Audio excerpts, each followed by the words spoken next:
नमस्कार, आप देख रहे हैं न्यूज़ 8।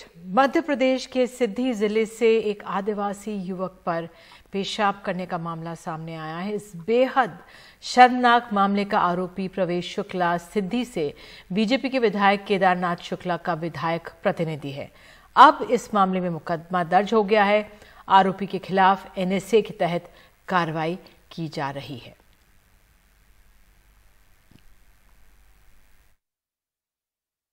ये इनकी मानसिकता दिखाते हैं। ये कितने भी आदिवासी हितैषी बने, पर हकीकत में ये सब आदिवासी विरोधी हैं, मनुवादी सोच के लोग हैं। और यही कारण है कि इनके लोग लगातार आदिवासियों पर अत्याचार होने में अगर सबसे ज्यादा किसी का नाम आता है तो इन भाजपा नेताओं का आता है। शिवराज सिंह चौहान जी, सिर्फ आदिवासियों को चप्पल पहनाने से और हेलीकॉप्टर में घुमाने से परिवर्तन नहीं आएगा। आप अपनी सोच बदलो, भाजपा के लोगों की सोच बदलो और इस पूरे वाक्य पर, इस पूरे कृत्य पर पूरी भाजपा को, सबसे आदिवासी समाज से माफी मांगना चाहिए और भाजपा को शर्म आना चाहिए। जानकारी के लिए सीधे चलते हैं अपने सहयोगी अनुराग द्वारी के पास। अनुराग, बेहद शर्मसार करने वाला ये मामला सामने आया है। क्या डिटेल्स और हैं आपके पास इस मामले पर? देखिए, अभी तक पुलिस उसको गिरफ्तार नहीं कर पाई है। इस शर्मनाक वाकये को जिस शख्स ने अंजाम दिया है, हालांकि उसके ऊपर एनएसए सहित SC/ST एक्ट के सहित जो 504, 294 धाराओं में मामला दर्ज हो गया है, यानी किसी अश्लील कृत्य का, किसी को नुकसान पहुंचाने का, इस तरह की धाराओं में मामला दर्ज हुआ है। लेकिन आपको सबसे बड़ा जो चौंकाने वाला वाकया है वो मैं भी बताता हूँ निधि। जिस शख्स के ऊपर ये घृणित काम किया गया है, जिसके ऊपर पेशाब किया गया है, उसे पहले मानसिक रूप से विक्षिप्त बताया गया और जो आरोपी है वो शराब के नशे में। बहरहाल नशे में कौन है ये तो समझ में नहीं आ रहा और उन्मत्त कौन है समझ में नहीं आ रहा है। लेकिन 3 तारीख को एक ये एफिडेविट भी करवाया गया है। जो शख्स मानसिक रूप से विक्षिप्त है उसके नाम से एफिडेविट में लिखवाया गया है कि मैं अपने पूरे होशो हवास में ये कह रहा हूँ कि जो मैं और आदर्श शुक्ला दोनों एक ही कुबरी गांव के रहने वाले हैं और उनके जो आदर्श शुक्ला और उनके साथी दबाव बनाते हैं कि प्रवेश शुक्ला के खिलाफ रिपोर्ट दर्ज कराई जाए, और ऐसा कोई वाकया मेरे साथ नहीं हुआ है। 9 दिन पुराना वीडियो है, आज वायरल हो रहा है। 1 दिन पहले इस तरह का एक शपथ पत्र बनवा लिया गया। तो आप समझिए कि जो आरोपी है कितना रसूखदार है। हालांकि जो बीजेपी के विधायक है उनका कहना है कि वो कुबरी गांव का रहने वाला है, मेरे इलाके में आता है, इसलिए मैं उसे जानता हूं, लेकिन वो विधायक प्रतिनिधि होने से इनकार कर रहे हैं। बहरहाल इस मामले में मुख्यमंत्री ने तत्परता दिखाते हुए इसे बेहद शर्मनाक बताया है, एनएसए की बात कही है और तमाम धाराओं के तहत जो आरोपी है उसके खिलाफ मामला दर्ज हो गया है, लेकिन अभी भी वो पुलिस की पकड़ से बाहर है। बिल्कुल, बहुत बहुत धन्यवाद। तत्पर कार्रवाई इस पे होनी ही चाहिए इस मामले में। और आइए आगे बढ़ते हैं। यूनिफॉर्म सिविल कोड यानी समान नागरिक संहिता पर बीजेपी तेजी से बढ़ रही है। उत्तराखंड के मुख्यमंत्री आज प्रधानमंत्री से इस सिलसिले में मिले भी, लेकिन आदिवासियों के मुद्दे पर इस विधेयक का समर्थन करने वाली बीजेपी पार्टियों के अलावा बीजेपी के अपने ही सहयोगी दलों की कई आपत्तियां हैं। बीजेपी के सहयोगी दल और यूसीसी पर समर्थन देने वाली राजनीतिक पार्टियों की राय पर देखिए रवीश रंजन शुक्ला और राजीव रंजन की रिपोर्ट। नागरिक संहिता कानून पर स्थायी समिति की बैठक में ये बात निकल कर आ रही है कि आदिवासी समुदायों और पूर्वोत्तर को इससे अलग रखा जा सकता है। माना जा रहा है कि इसके लिए पूर्वोत्तर में बीजेपी के सहयोगी दलों का दबाव रहा है। मसलन नागालैंड की नेशनल डेमोक्रेटिक पार्टी, मेघालय में नेशनल पीपुल्स पार्टी और मिजोरम में मिजो नेशनल पार्टी को लगता है कि समान नागरिक संहिता का उनकी संस्कृति पर असर पड़ेगा। बतौर एक राजनीतिक पार्टी हम मानते हैं कि पूर्वोत्तर के राज्यों की अपनी एक अलग सांस्कृतिक और सामाजिक पहचान है। हम चाहते हैं कि वो हमेशा कायम रहे, उसे छेड़ा न जाए। लेकिन अब इस मुद्दे पर बीजेपी के सहयोगी माने जा रहे दल भी बीजेपी की जल्दबाजी पर सवाल उठा रहे हैं।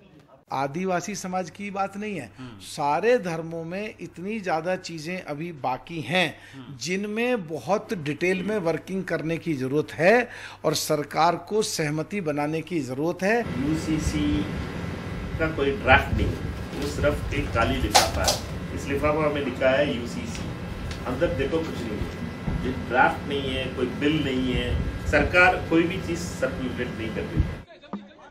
और तो और समान नागरिक संहिता को सैद्धांतिक तौर पर सहमत देने वाली आम आदमी पार्टी के नेता और पंजाब के मुख्यमंत्री भगवंत मान ने भी ये कह दिया कि भारत की विविधता बची रहनी चाहिए और ये सही समय नहीं है। मैं तो यही कहूँगा, कौम को कबीलों में मत बांटिए, लंबे सफर को मीलों में मत बांटिए। एक बहता दरिया है मेरा भारत देश, इसको नदियों और झीलों में मत बांटिए।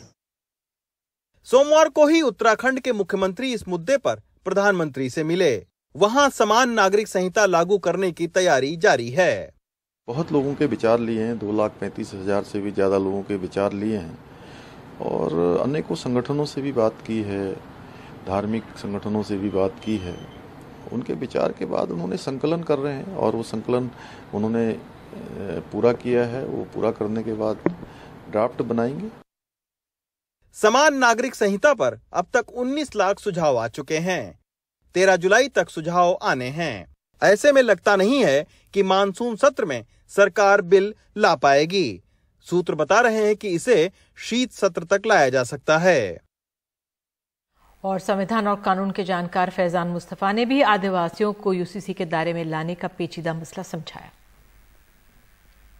नॉर्थ ईस्ट में नागास को अगर आप ले लें तो उनके ऊपर तो अभी हमने देश का क्रिमिनल लॉ भी लागू नहीं किया।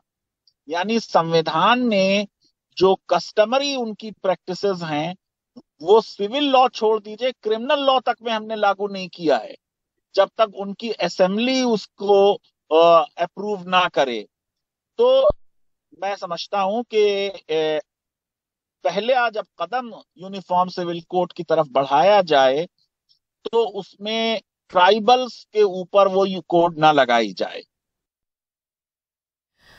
और बात अब महाराष्ट्र की। महाराष्ट्र में आज बैठकों का दिन रहा। हालांकि कल एनसीपी के दोनों गुटों की बड़ी बैठक होगी। अजीत पवार ने एक तरफ जहां सभी विधायकों, पार्टी के जिला अध्यक्ष, प्रदेश अध्यक्ष को कल की बैठक में बुलाया है, दूसरी तरफ शरद पवार ने भी कल पार्टी के सभी नेताओं की बैठक बुलाई है। अजीत पवार गुट का दावा है कि उनके पास 53 में से 42 विधायकों का समर्थन है। शरद पवार 8 जुलाई से राज्य में समर्थन जुटाने के लिए दौरे पर वो शुरू कर रहे हैं। नासिक, धुले से शुरुआत होगी। तो आज कांग्रेस ने भी अपनी बैठक की, जिसके बाद वे शरद पवार से मिले। विपक्ष का नेता कौन हो, इस पर फैसला बाद में लिया जाएगा। उधर उद्धव ठाकरे शिवसेना गुट की भी आज बैठक हुई, जिसमें अजीत पवार के जाने के बाद उत्पन्न राजनीति पर चर्चा हुई।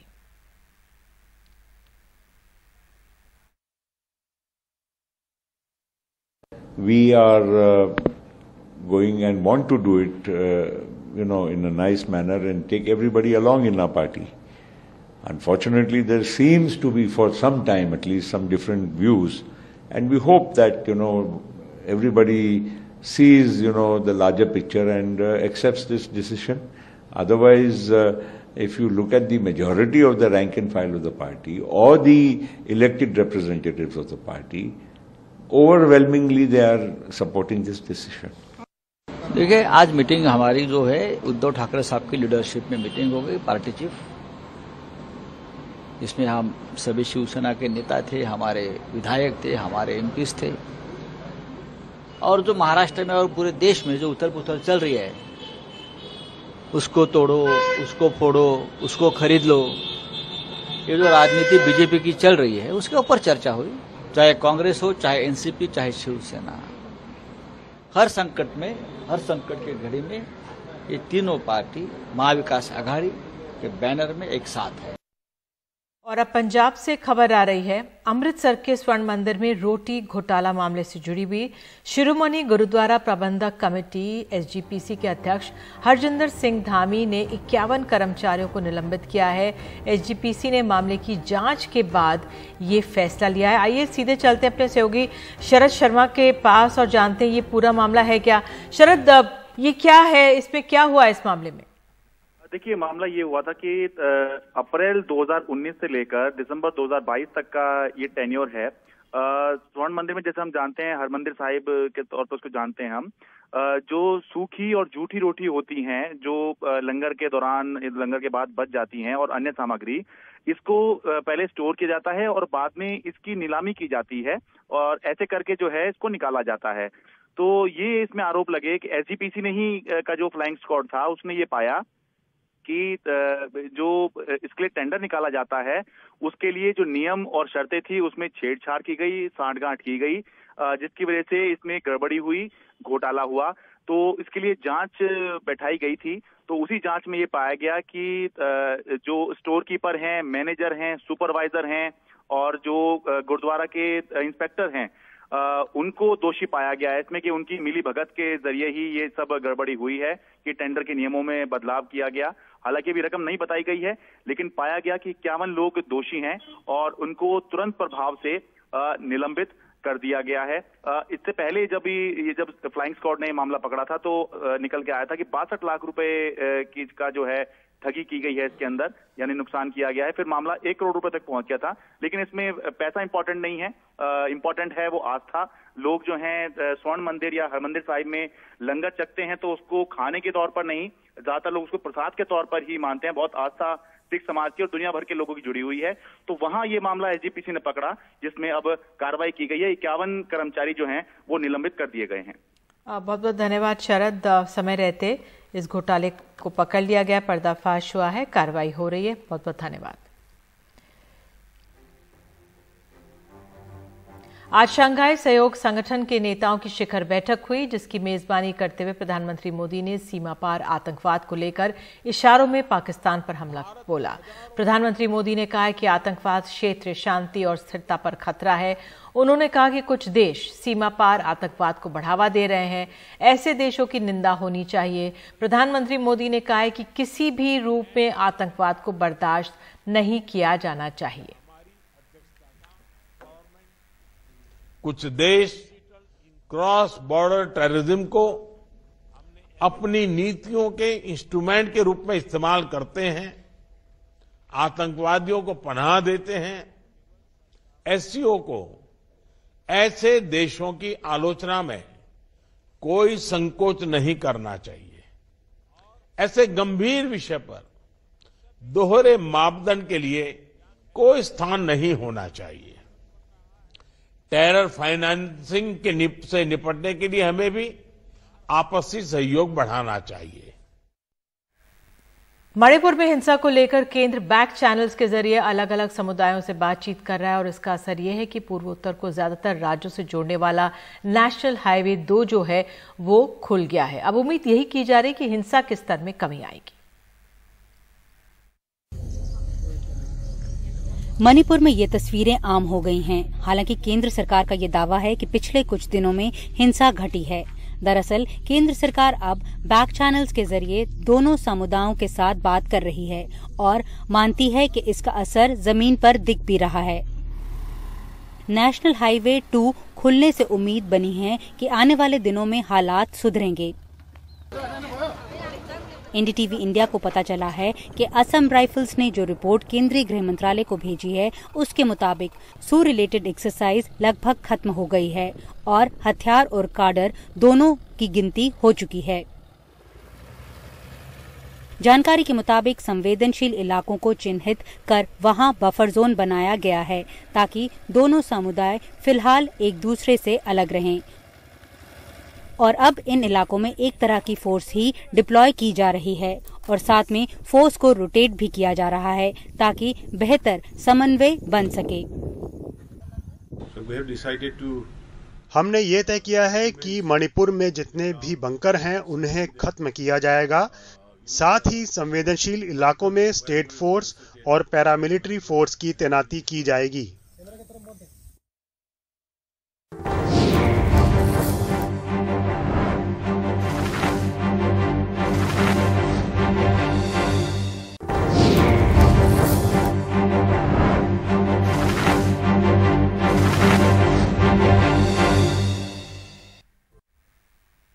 अब आपको मोहब्बत की एक अलग ही कहानी बताते हैं। 27 साल की पाकिस्तानी नागरिक सीमा हैदर अपने प्यार को पाने के लिए सरहद पार से भारत पहुंच गई। पति को छोड़ और अपने 4 बच्चों को लेकर नेपाल के रास्ते भारत में दाखिल हुई और नोएडा के रबुपुरा में अपने प्रेमी सचिन के साथ रहने लगी। कोरोना काल में सचिन और सीमा पबजी गेम खेला करते थे और इसी तरह उनका परिचय हुआ।